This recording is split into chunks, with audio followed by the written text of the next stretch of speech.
prepared us for nearly anything, but apparently not, given the conditions that are unfolding. There's no denying that we are currently in economic crisis, and clearly stated by the president of the land. We cannot sit and watch things get better by merely whiling away time when inflation rose from 13.9% in the month of January of 2022 to 40.4% in October this same year, 2022.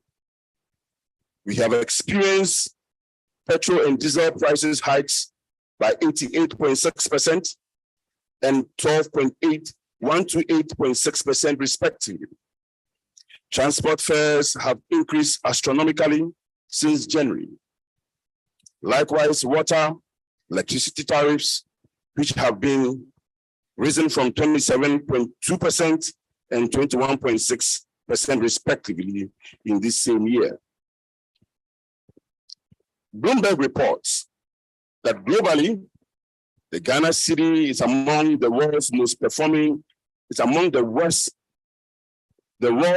performing currencies. Our debt position is currently unsustainable and has called for an IM intervention, which will no doubt come with austerity restructuring. If the government proposes a tough restructuring coupled with a soft fiscal adjustment, the question that will arise, will that be perceived as putting the burden on the creditors or on the citizens? A reflection of the 2023 budget will give you a guide. As a matter of fact, the country's projected GDP growth rate of 2022 has had to be revised downwards. This was necessitated partially because with such an economic profile, our current debt situation also leaves little room for statutory obligations or investment in education, health, and infrastructure. Domestic revenue mobilization is weak due to our weak economic structural framework. Let us bear in mind that it is not for the want of the ability to identify the problems or for the want of the ability to deploy good intentions for execution, but for some expenditure constraints, rigidities in the annual budget, including low domestic revenue mobilization and others. Furthermore, prioritization of the National Development Planning Commission, NDPC's work, and efficient policy coordination among ministries, agencies are part of our biggest concerns. It is worth noting that some of the happenings are not peculiar to our beloved country, Ghana. And governments worldwide are intentionally crafting and reviewing policies, as well as coming up with prescriptions intended to bring their economies back on track, having been heavily impacted by the COVID-19 and other exogenous factors, such that it's painful every morning to read and listen to the news and attempt to navigate these challenging times that we find ourselves in. It fleshes out emotions of despondency and despair. However, I wish to make a few proposals for the way forward.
country is counting on you.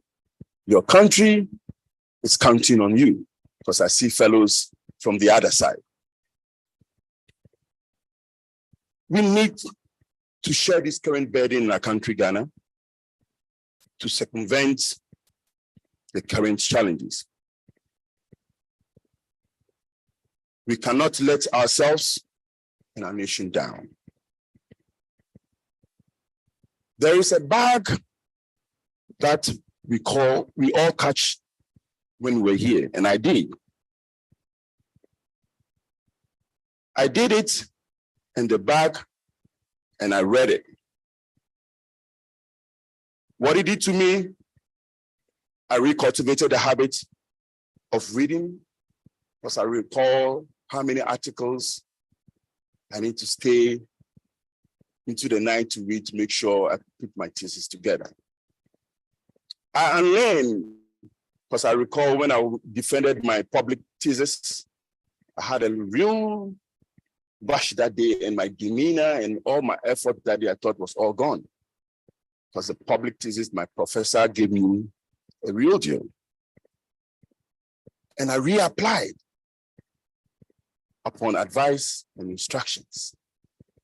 And a year ago, I was called among the Lord to be a doctoral professional. I hope you caught it too. The ability to read, the ability to unlearn, the ability to apply. You read, you unlearn, you apply. That is what the school molds you to be. Today's graduation is only a ceremony, colleagues. The real test of your impact is from tomorrow. And I'm confident that you make this noble institution, yourself and your family proud as you step there, as you engage experts in their field, as you disintegrate their data and analysis. You have a reason to find a gap and tell them, Mister, why don't you apply the mixed method approach in your analysis? It might give us the balance, and together we can change the course of our nation. I say congratulations and well done. See you at the other end. Thank you.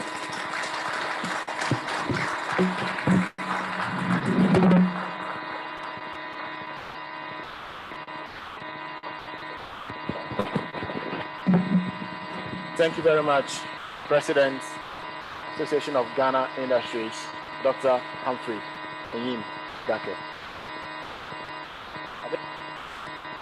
We take a speech from the President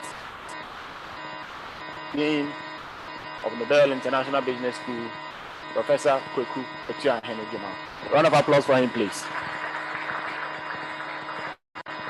He doesn't like his profile to be read, but this time around, let me just say one thing. He's listed among the world's #2 scientists in the world.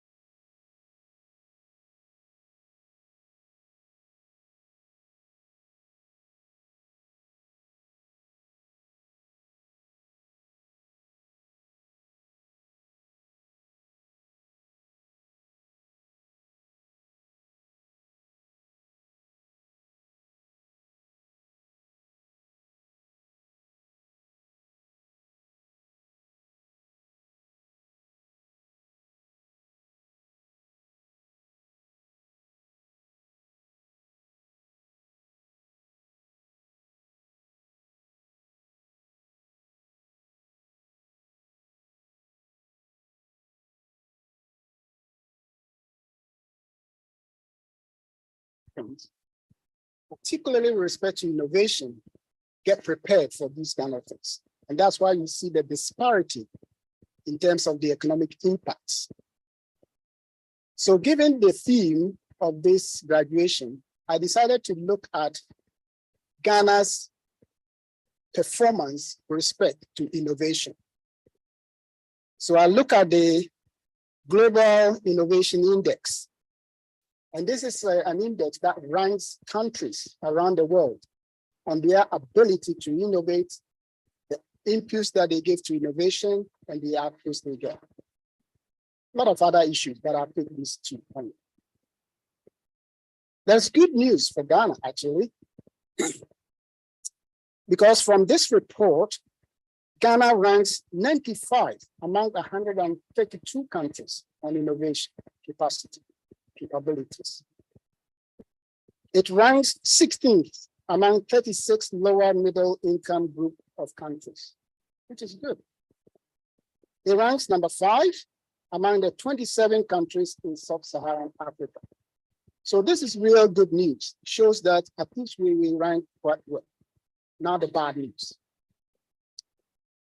The bad news is that Ghana ranks 105 in terms of innovation inputs.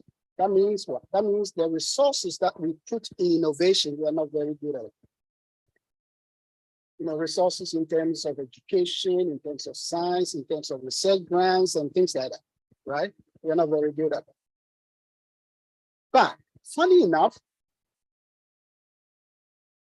although we are not good at the inputs in terms of amount, in terms of efficiency in utilizing those inputs in order to produce outcomes, we're far better off. We are number 88. Now the question is, I want to focus on this one. The question is, wow.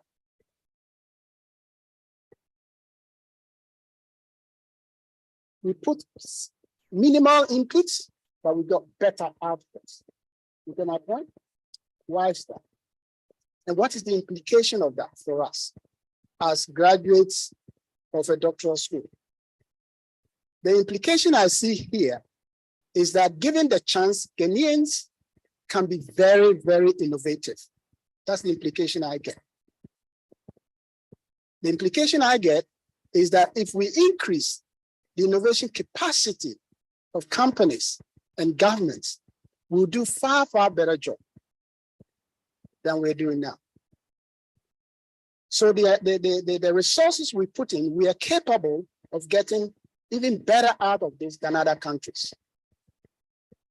A lot of the problems that Dr. Daki mentioned shows to me that first, our government is not innovative, right? Because there are so many things that we don't need economic crisis to think creatively to solve. I'll give you a simple example. Recently, we banned the importation of toothpicks. Now, why should we have economic crisis to tell us that we have to ban something like that?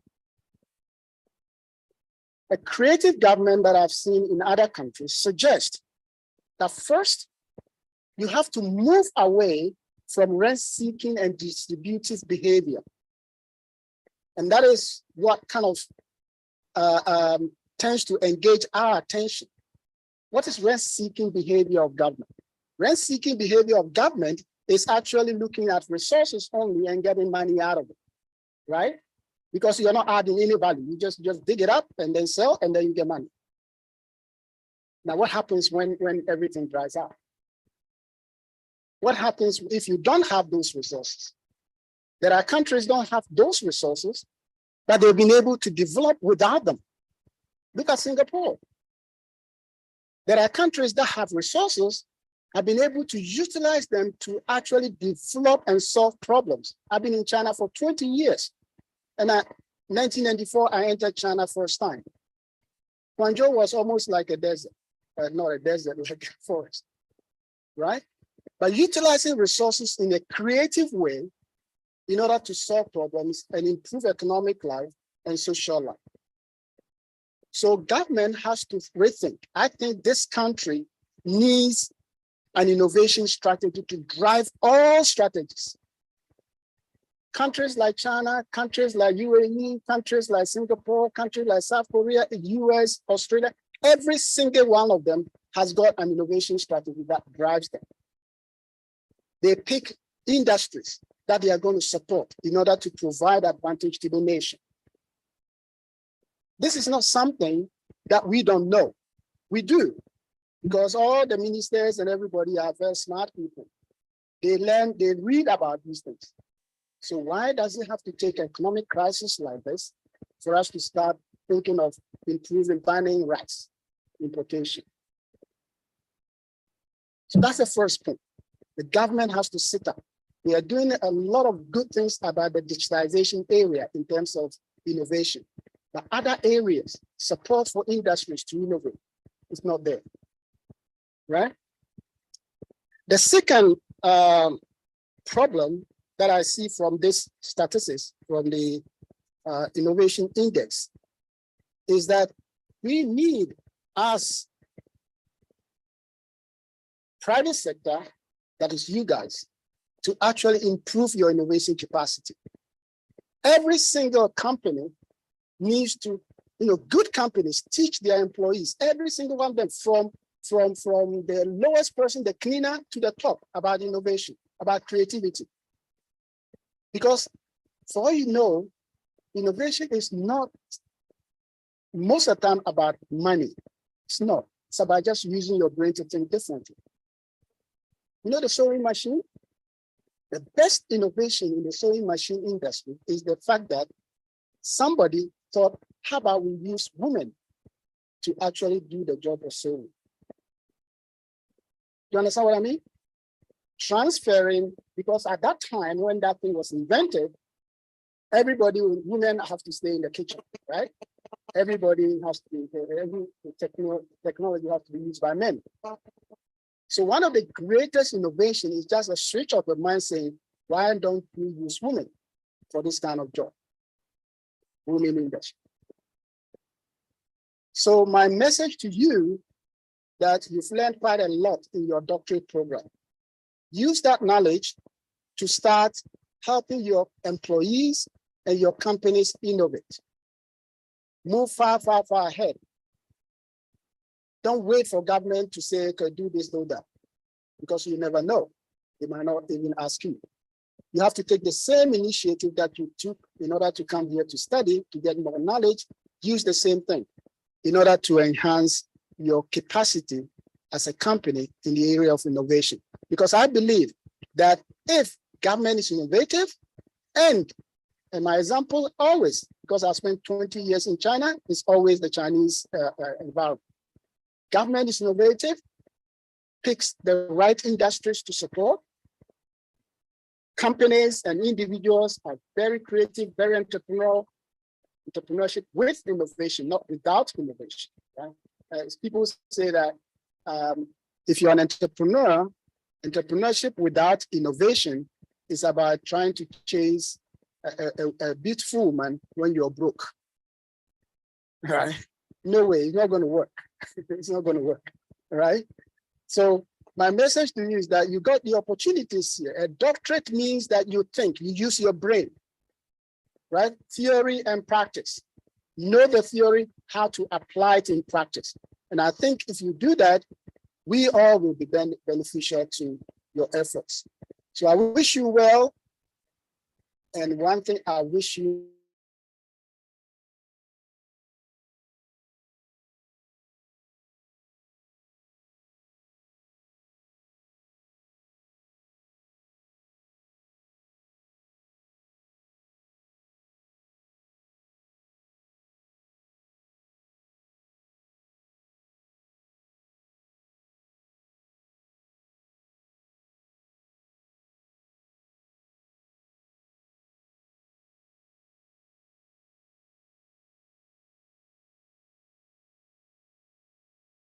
and challenges.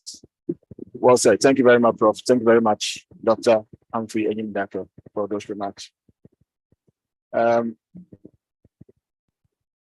graduates you see to your right are graduates who will be awarded a doctorate degree from our affiliate partner, SBS Swiss Business School. Because NiBS is not chartered yet, it may be on a fully fledged university, we partnered that school in Switzerland. So we do the teaching, and then they give the award of the certificates. So as we speak, the Dean of SBS Swiss Business School has a message to give to this graduate. So Robert, if you're ready, it's a recorded message. If you're ready, please let's take the message from the Dean of SBS Swiss Business School, Dr. Bert Woods.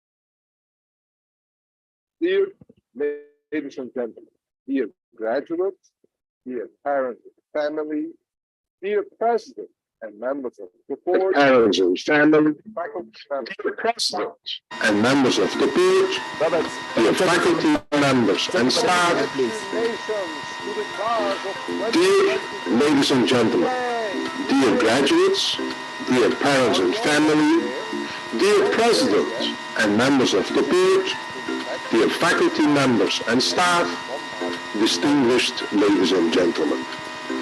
Congratulations to the class of 2022. Yay, you made it. Are we almost there? Are we there yet? Sitting in the back seat of the car, I used to bombard my parents with these questions. On our summer road trips, I was so anxious for the destination that I failed to appreciate the journey. However, as time A journey full of experiences, challenges, advisor, I realized that it was the journey that was important and not the destination. For the past year or years of your education, you have been on a journey full of experiences, challenges, and accomplishments. It hasn't always been easy, because the faculty members have really challenged you, have stretched your barriers, and have made you, yes or no, feel more comfortable in your new role. You were given plenty of opportunities, and you had to discover what was really behind it. Your growth and self-discovery has placed us here today. Wisdom is something of an enigma that cannot be achieved in the pursuit of knowledge alone. It comes from the lessons of trial and error, coupled with determination, persistence, and commitment. The idea can maybe best be illustrated with the famous words of Thomas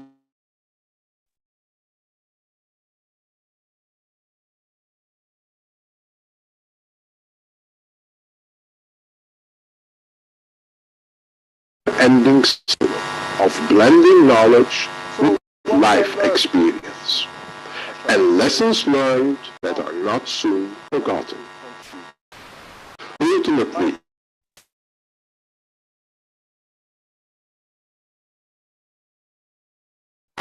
so what did I learn this year? Or shall I say, the author? I'm a little bit confused now. My fellow colleagues say that the dissertation and thesis days are always the best days of the year. They're the most interesting educational seminars for the faculty. We learned this year that the temperature on average is 34 degrees.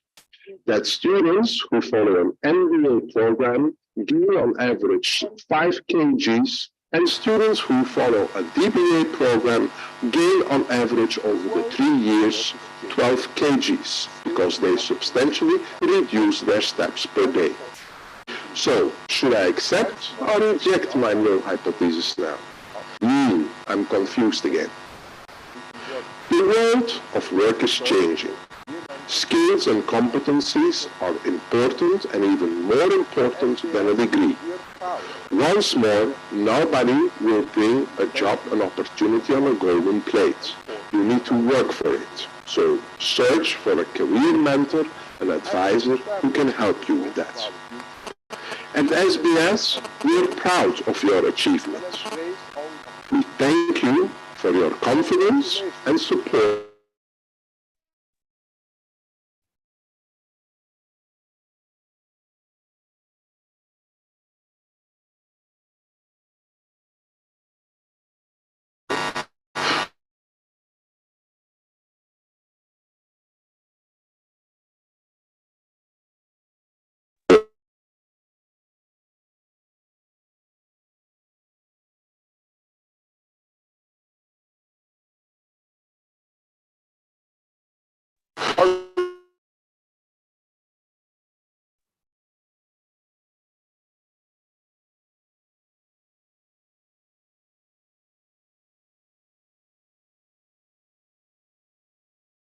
Ex- I used to bombard my parents with these questions.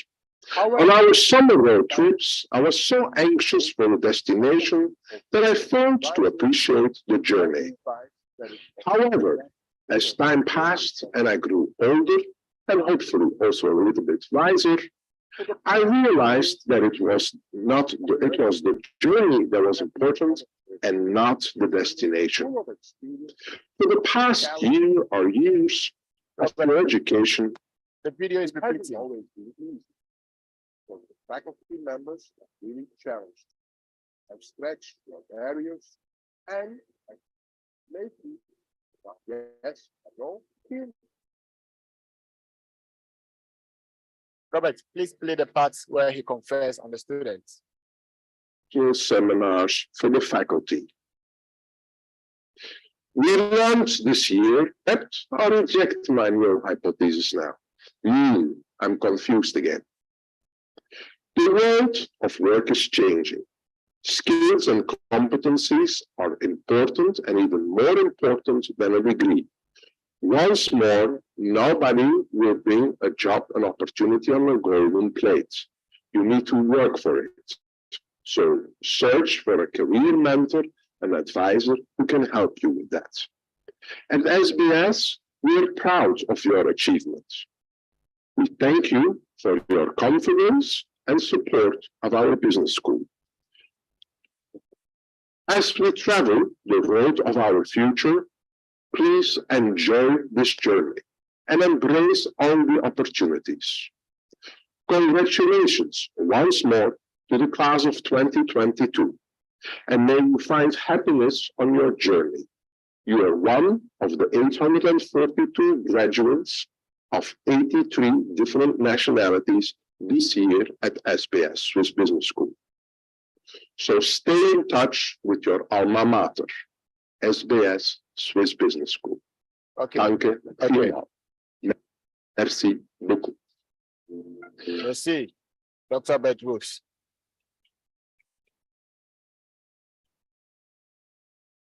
Okay, so that's a message from the Dean of SBS Business School, Dr. Bedwoods, congratulating all of you.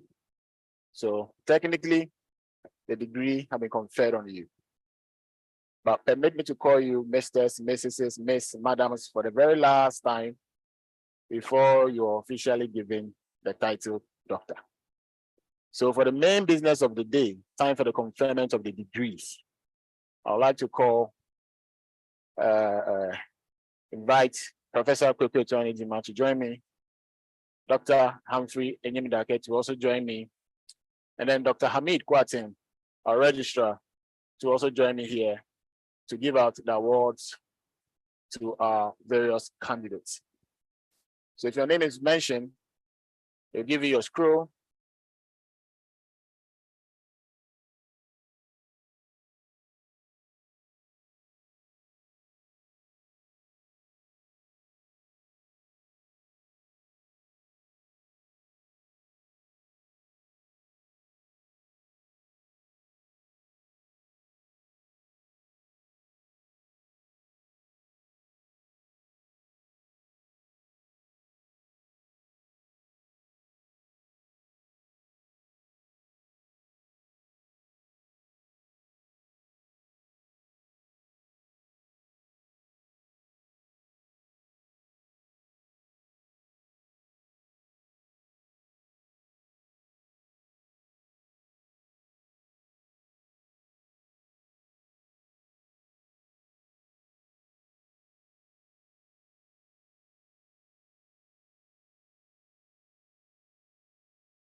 So if the two examiners say yes, then we give you the award, right? And in this case, that's what happened. So the Doctoral Business Administration DBA class of 2022, most outstanding thesis award presented to Agada Boniface Apochi. It's not here. Oh. Let's give it to somebody else. He didn't come.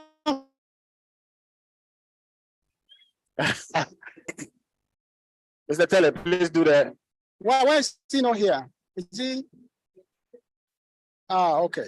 Sorry about that. Okay, can you give the award? Yeah.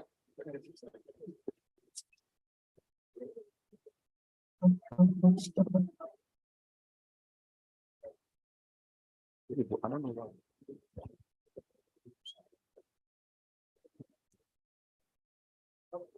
Okay, congratulations, congratulations. So that's all, your job is done. Your job is done.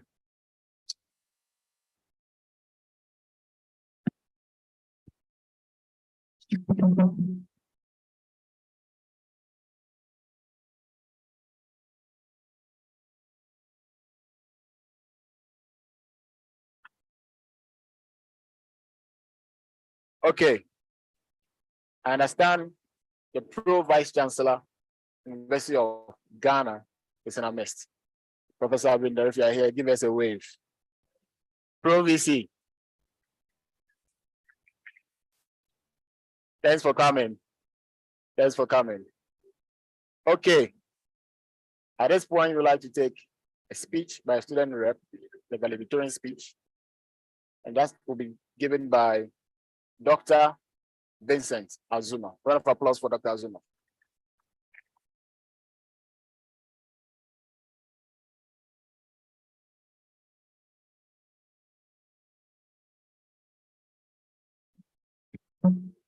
Dr. Azuma, like I said earlier, is the head of monitoring and evaluation at West Africa Network for Peace Building. That's WANEP. Thank you. Special guest of honor and chair of Red Moon Resources, Dean of SVS, founder, president, and executive dean, Prof. Poku Atwahim, faculty, management of Nobel International Business School. Good afternoon, freshly minted doctors, families, invited guests, ladies and gentlemen. It is a tremendous honor to be the valedictorian for this wonderful graduating class of 2022.